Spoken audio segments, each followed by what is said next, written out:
Good morning, fellow philosophers. Today, we're going to talk about the irony of human existence. There's a few topics that I think of regularly that kind of support just how weird and strange this life really is.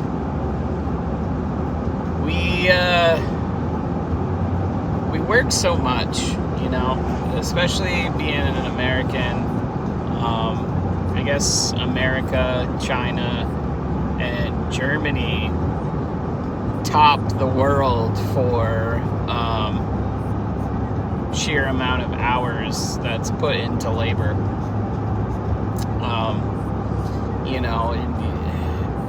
We glamorize that life, rise and grind,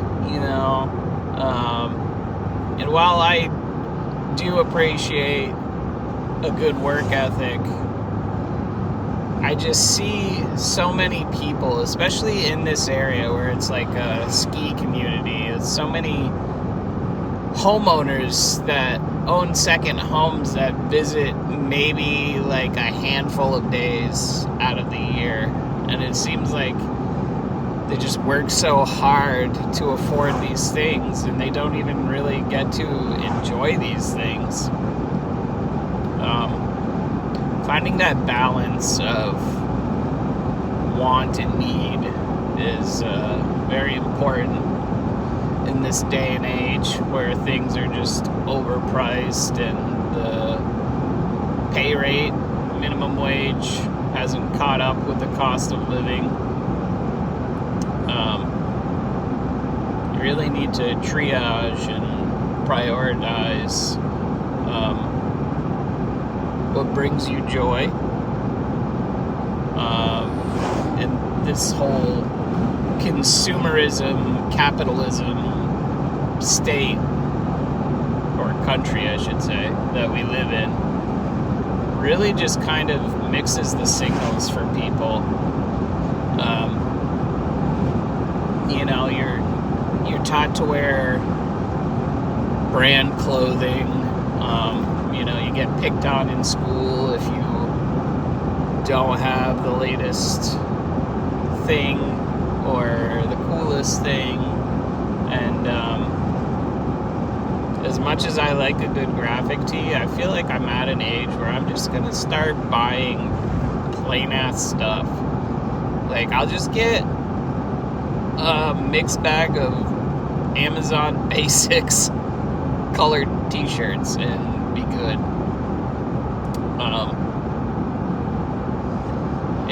It's crazy that you pay money to be a walking advertisement for other companies. It seems like such a swindle. Like,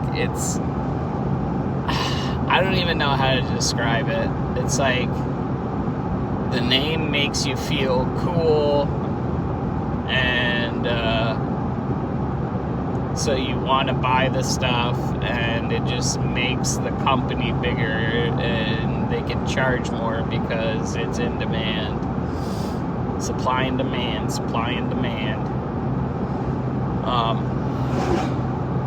Just beyond that too, kind of the monetary side of the life that we live in with, a large percentage of Earth's population.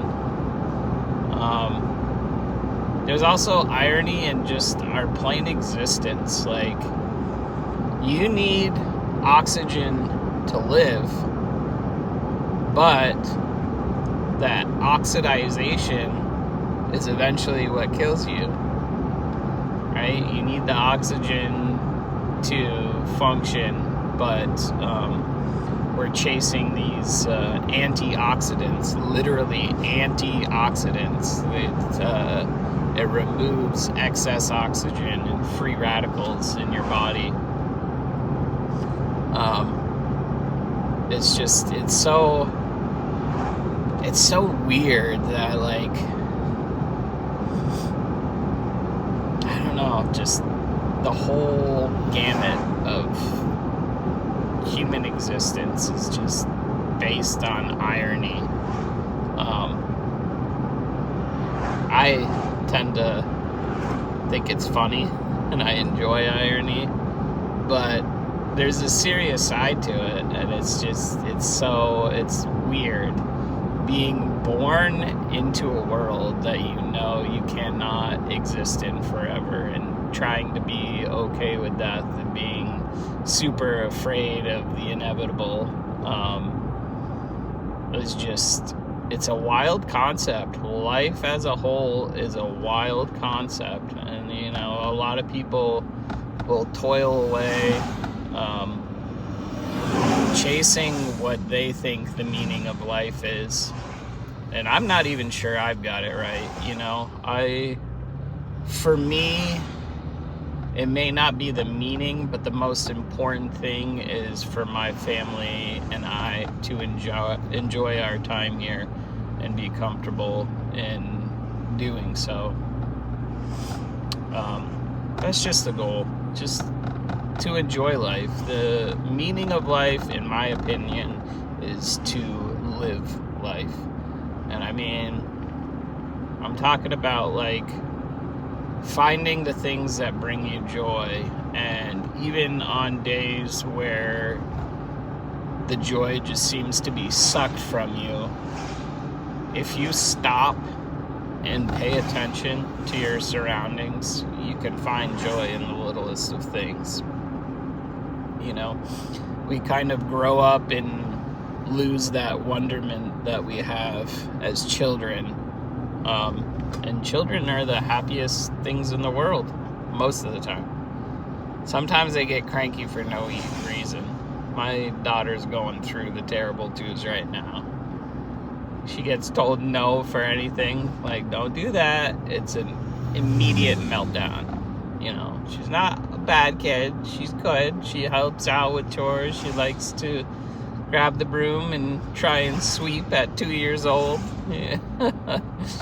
So I can't complain. She's got a good heart. She's a sweetie. Everybody that meets her falls in love with her. So she must be doing something right. The laughter, brightens up my day. Something that I had only felt with pets, and my significant other, obviously.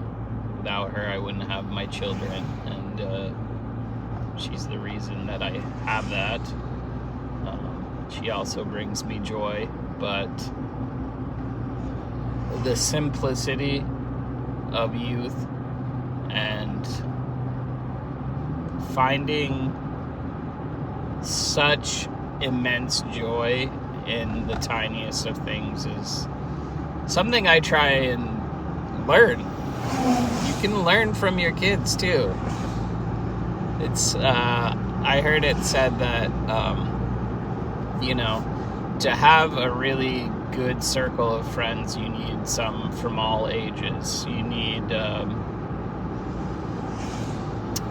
youth, younger people to tell you, keep you current, tell you what's new, and like I said, just instill that sense of wonderment. And then you also gain from having older friends that have been through more things, so you get wisdom and knowledge. And to be a well-rounded person, I feel like you need a little bit of both. I've got friends that are like 10 years older than I am. Now that I'm older, I can listen to my parents without prejudice, my stepfather and my mom.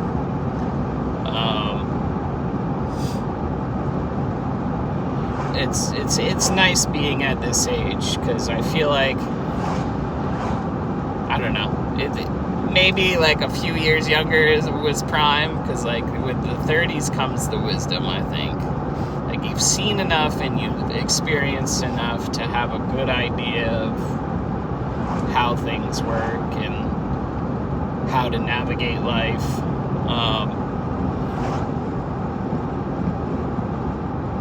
And you're not too old where everything hurts. It's starting to, not gonna lie. You know, this body needs way more maintenance than it used to. It cannot take the abuse. You know, when I was younger, I used to skateboard all day and, you know, barely drink water. I just like drink energy drinks and just go and like skateboard until my calves felt like they were gonna explode. Huck myself downstairs, just doing things that were, I knew I wasn't even capable of, but if you don't try, you don't know what you're capable of, so you push that envelope, and physically, you know, I would bounce right back. Up until like mid to late 20s, I would bounce right back. Like I'd tweak my ankle in like 3 or 4 days, and later I'd be skating again. You know, rolled ankles were a regular thing when I was younger, playing soccer and skateboarding, just all the abuse on my feet. And to be honest, just this year I started getting like these weird pains in the outside of my arch, like the ball to the heel of my foot, not really the arch itself, but the ball to the heel and then up into my ankle. And it's not the one that I broke skateboarding, so doing me a little concerned, but I keep pushing on. And you know, it's weird because when I stop moving and I rest and then I get back up, the second I get up is when it hurts the most. And then if I get moving, it kind of dissipates. But like, probably when I hop out of the work truck, my foot is gonna hurt me. I'll probably hobble around for like 10-15 minutes and then I'll be good. Another ironic bit of life. So do I keep pushing it and hope that it gets better, or do I just keep resting it and hope that it gets better? I'm not one to sit around, so I'll probably end up doing the former and not the latter. But there's just so much irony everywhere in life, especially like this time of year too. You know, it's fall. For the most part, the leaves are gone, but, you know, a week or two ago, you can see that kind of irony in full bloom, so to speak, or full anti-bloom. You know, all the leaves look so brilliant before they're gone. And, I don't know, I feel like that's not really in line with our lives. I know the leaves come back and it's only a part of the tree, but I don't feel like any aspect of the tree's life is what goes on in our lives. You want to try and think that, you know, all life is kind of intertwined a little bit. You know, all living creatures have emotions and feelings, and but the trees, man, the trees, they do this cycle. Their leaves, they die, they go dormant every year, and they just have this explosion of color. And that's how I want to go out, man. Just like the best version of myself possible. You know, everybody sees, you just kind of blend in through, you know, the spring and summer, all the trees, and I don't know. I've always had this feeling like I needed to stand out, to be seen, to be heard, even if it's fleeting. the irony of that is that I am extremely introverted. I'm trying to, it's been a process in my adult life, you know. My upbringing, I was very lone wolf.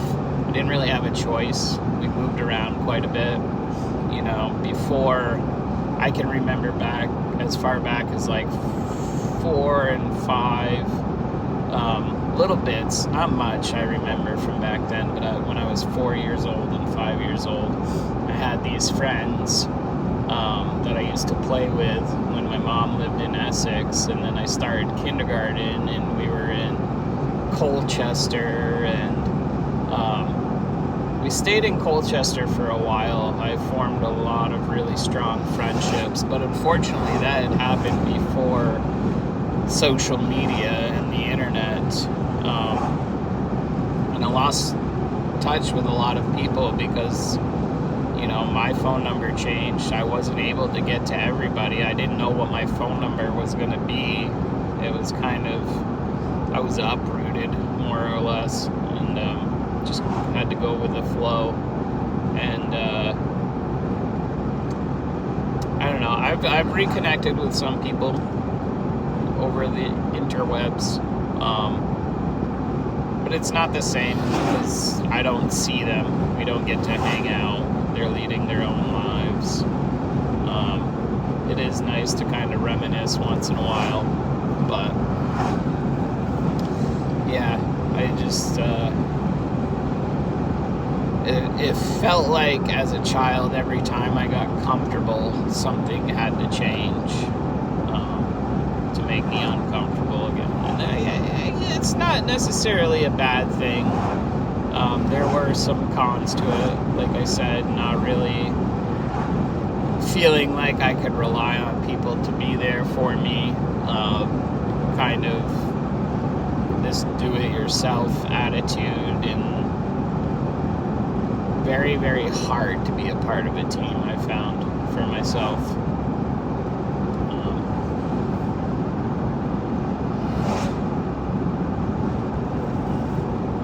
But it is what it is. I'm an adult. I'm working on it. My wife has shown me what a true team is, and, you know, my family is my team now, and we all kind of got to work together, and it's nice. It's nice to be able to fall back and feel like the weight of the world doesn't always rest on my shoulders, although I still occasionally do. But I think in ways I bring it upon myself, just trying to take everything on and not complain and not ask for help. Definitely had a huge problem with that when the wifey and I first started getting together there. I would just overexert myself trying to make everybody extremely comfortable, and then I'd blow up because I had been drowning for a while, and, you know, I wouldn't speak up about what I was going through until it was too late. But anyhow, that's my personal irony as well, you know, needing to be a part of a team, and even in a leadership role, you know, you need to have help once in a while, but not accepting help, wanting to be social, but not really having the tools to be so. What else is there? There's tons of irony if you really look at life through a magnifying glass, so to speak. Really pick things apart. That's what I do. That's why this channel exists. That's what philosophers do. We can extrapolate a lot of information from just small, simple things.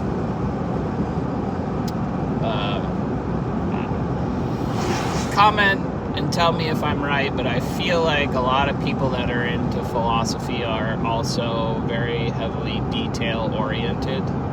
and that's why we see and think about things differently than the majority of people.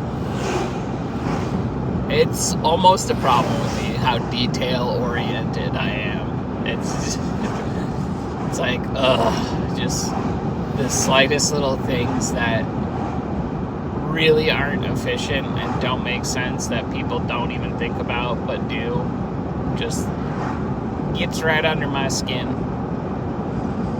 I try and slow myself down and think about whether it's really important in the grand scheme of things and try and see the bigger picture, but it still happens. Like at work, we have 3 hooks for 3 different clipboards for daily spreadsheets that need to be filled out, and one is legal size. So it makes sense in my mind to have it hanging on the bottom because that's got the most room, right? And they all hang with roughly the same amount of space that way.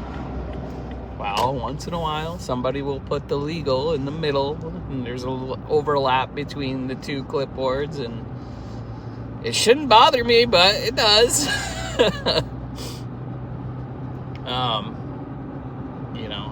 I try and think of things as a utilitarian style. Well, at least when it comes to work and functionality, like things around the house too. Like, I have a very set way of thinking, and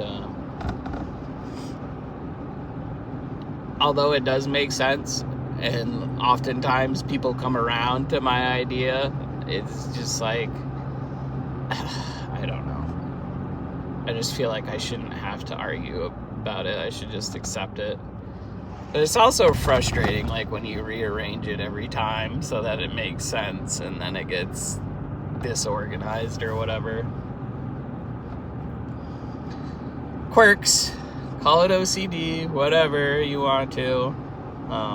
It just makes sense to me.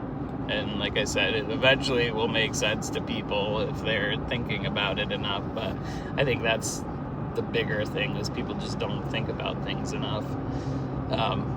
Especially in other aspects of my job. Like, I'll just look at people and be like, why? Like, what are you doing? We have one guy that we have daily runtime numbers. Like, we watch all the meters at the facility that I work at, because when you write down those numbers, they key you in to run times, and the run times can dictate to you how something is operating. We have 2 pumps that work opposite each other, and then if one becomes overwhelmed, the other will pick up the slack. So some guys, they just write down the number and they think that's it. I've done the job. But the number is cluing you in to the operating capacity of those pumps. So job not done. You're not just writing a number down. You need to know what that number means. And the same detail-oriented OCD-ness that gets me in trouble at home because I can't let things go with kids ironically makes me a great employee, because I pay attention closer than most people. But gross. That deer got obliterated. It's only half a deer now. Anyhow, sorry. Distracting road stuff. Yeah, there's just so much irony all around us, Life is just a funny thing. And I try to enjoy the humor in it, and I try to roll with the punches these days. My motto for the past 4 or 5 years is, life is like a wave. Sometimes you get knocked down, sometimes you ride the rip curl out, come out on top, but if you don't keep pushing and you don't keep swimming, you'll drown. You just got to keep on keeping on, you know? But I think that's where we'll end it for today. I've said my piece, coming up on a half an hour. I've talked way too long to essentially myself. You on the other end might not be realizing it, but this is just me, like, doing a verbal diary and allowing the mass public to peer into it. I talk about the things that are important to me and the things that I observe in life, and typically it's not superficial stuff. I won't talk about recent purchases on this channel unless there's something weird that I've noticed about it. We don't really talk about the weather unless it has an impact on my life or is making me feel a certain way. You know, not one for small talk. Let's get to the meat of stuff. Let's get to the fascinating things. Let's exchange our deepest fears and what makes us human and our experiences. That's what this is about. And eventually, if this gets big enough, we'll start having some guests. You know, I'll be able to carve out time in a studio setting, have some quality editing. We'll still have the cruise talk, you know, once in a while in that open road where my mind is left to its own devices. But yeah, that's gonna do it for today's philosophy for the modern being. Irony of life. Accept it. Enjoy it. There's nothing you can do about it. From the moment you're born, you start dying. So, just enjoy what you got. Alright? We out!